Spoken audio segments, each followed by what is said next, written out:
I'm Cornell. What's this? Oh, I know.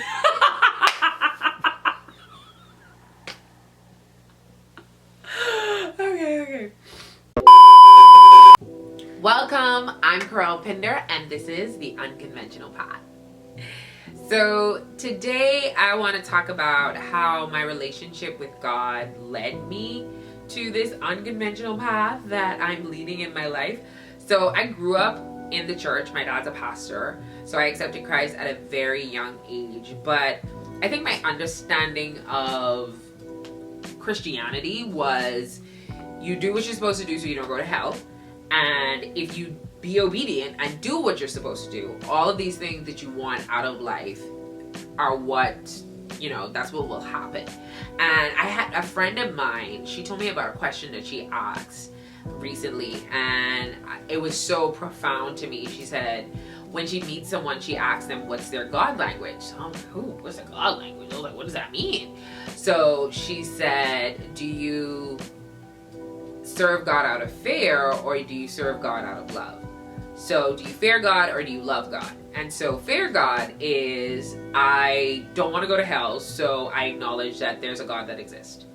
And if you love God, you serve God simply because of who he is in your life, his power, his wisdom, his love, the peace.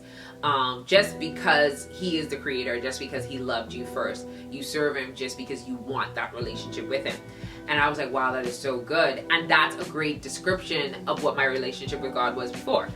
Before 2013, I served God out of fear. I don't want to go to hell. I literally would tell people that.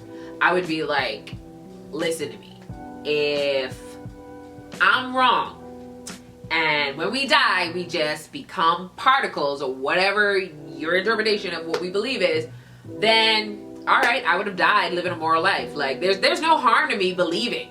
I said, but if I am right, then you are going to hell. So I mean, that was my witness. That was me being, on the Great Commission. That was how I witnessed to people.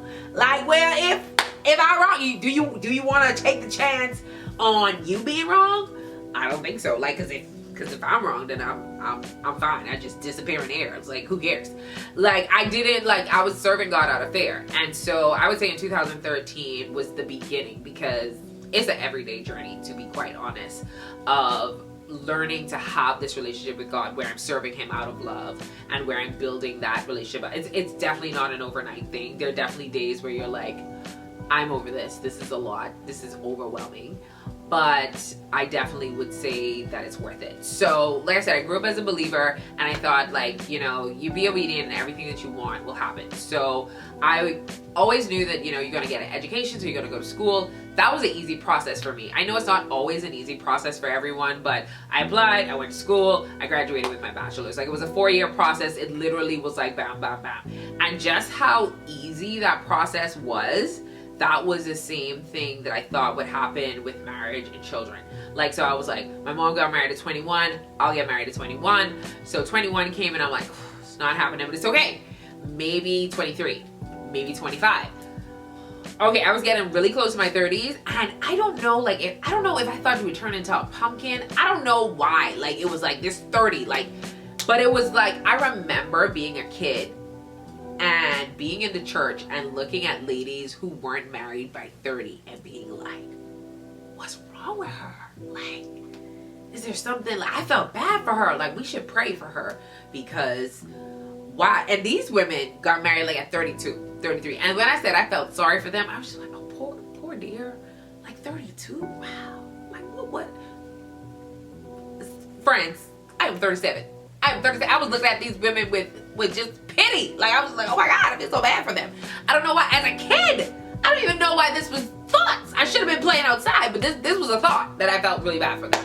And so when that happened when I realized, like, at 2013, when it was like, okay, God's not going to do that in my life, and he told me to take a year off of dating, I was just like, this is different. And that was the beginning of my unconventional path. So I went through a very hard breakup, and I knew, like, God was just trying to tell me, like, you are in love with an idea of marriage. You don't know what it means to be married. You don't know what it means to love me unconditionally. And there are things I've called you to do. I was in love. I had some really great times. I had some really great people in my life. But to say that I had peace in knowing that God had me I was exactly where God wanted me to be, I did not have it. And even though doing the year challenge was extremely, extremely hard, and even after the year challenge of moving on and living my life after that, I still have a lot of challenges. But one thing I do have, and I had since the day I decided to do the year challenge, is peace in my relationship with God, and peace. And I'm not perfect. I do still make mistakes, but I have peace in knowing that I've given it to Him and He's in control, and His timeline is what I got to be on.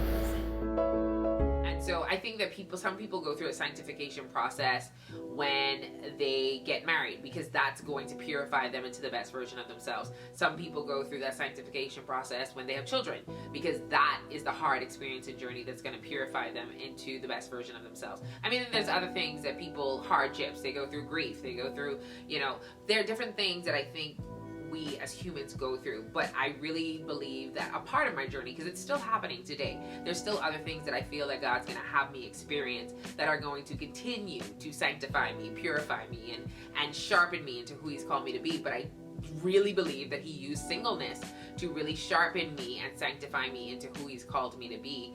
And when I decided to take a year off of dating, that was the first time I did something out of the norm.